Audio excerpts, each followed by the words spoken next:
పిల్లల్ని పోషించాలి, మరి వాళ్ళ బువ్వ చూసుకోవాలి, చదువులు చూసుకోవాలి, సంసారం చూసుకోవాలి, మీదికెళ్ళి ఈ పని కూడా చేయాలి. అంతేనా? కాబట్టి 24 గంటలు ఒకటే పని చేయమంటే చేయరాదు. రెండోది స్థానిక సమస్యలు. ఓడిపోయాక మనిషి అంటోనికి ఎవరికైనా నీరసం వస్తుంది.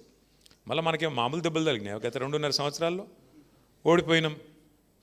23 డిసెంబర్లో వెంటనే కేసీఆర్ గారికి, మన నాయకుడికి, ఆయనకు పెద్ద గాయమైంది. రెండోసారి హిప్ ఫ్రాక్చర్ అయింది. అదో పెద్ద 4 నెలల అవస్థ.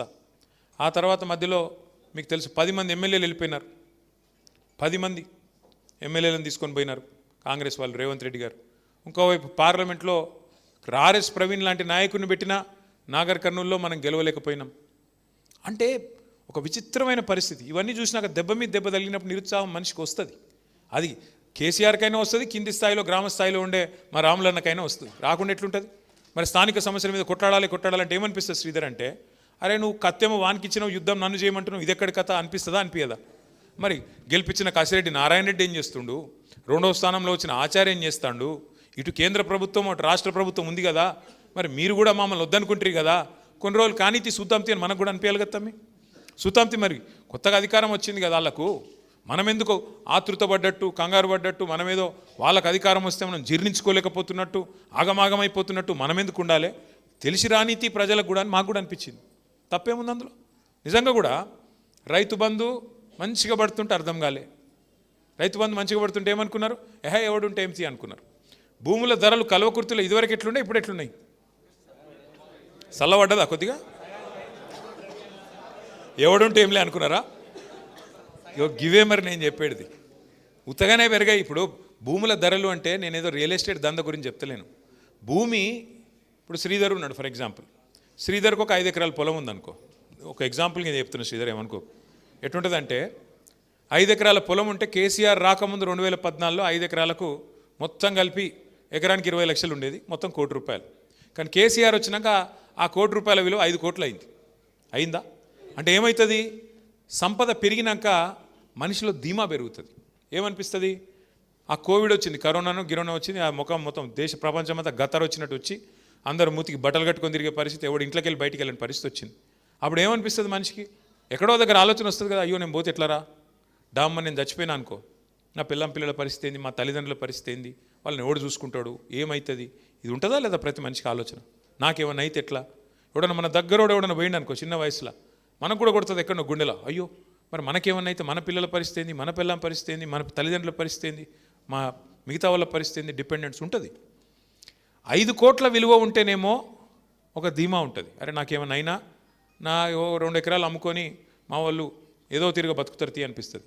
అదే మళ్ళీ డామన్ పడ్డదనుకో, మళ్ళీ 5 కోట్లు వచ్చి మళ్ళీ ₹1 కోటి పడ్డదనుకో, ఏమనిపిస్తుంది? నీ ఆస్తి, నీ విలువ, నీ సంపద నీ కన్న ముంగట హారతి కర్పూరం లెక్క కరిగిపోతుంటే బాధ అనిపిస్తుందా అనిపించదా?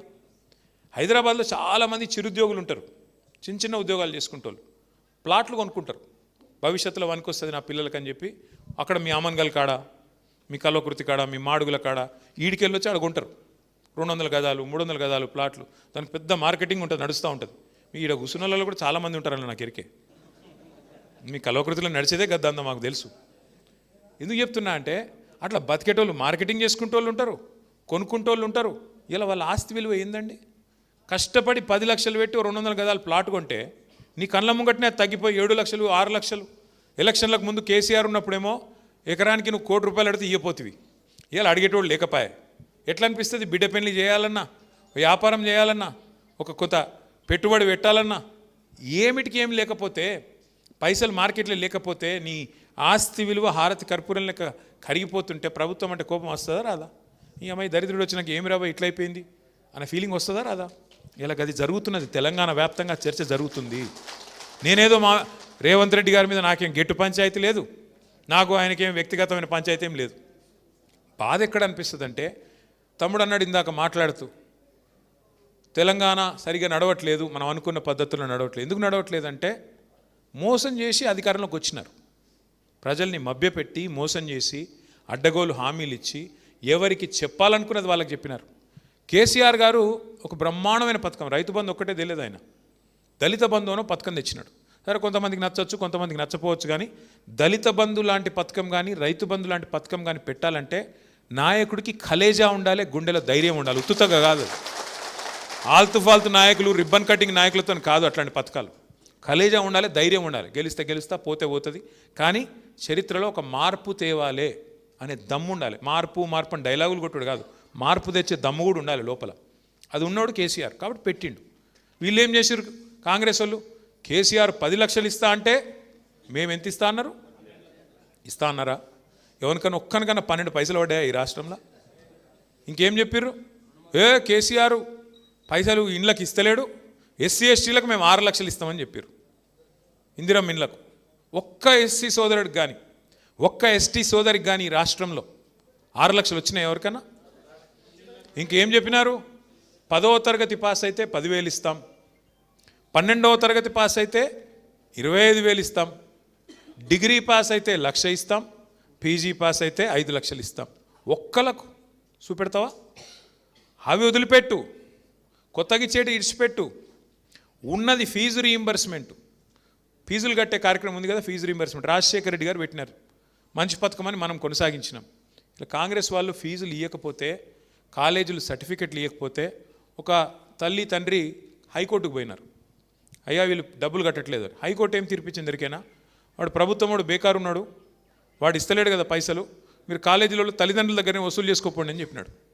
మరి ఎందుకు ఇక ప్రభుత్వం ఇంతకంటే సిగ్గుచేటు ఉంటుందా?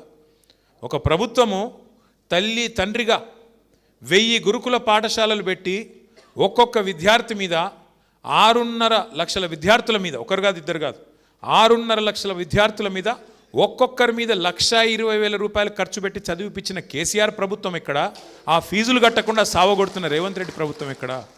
అందుకే కేసీఆర్ గారు చెప్పినారు, మీకు అన్న వస్త్రానికి పోతే ఉన్న వస్త్రం పోతుంది, ఆయన జాగ్రత్తగా ఉండండి అని చెప్పినారు.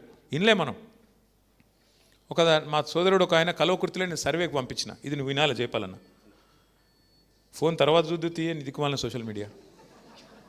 ఒక ఆయన కల్వకుర్తిలో కేసీఆర్ గారు మీటింగ్ అవుతున్నది, మనోని సర్వే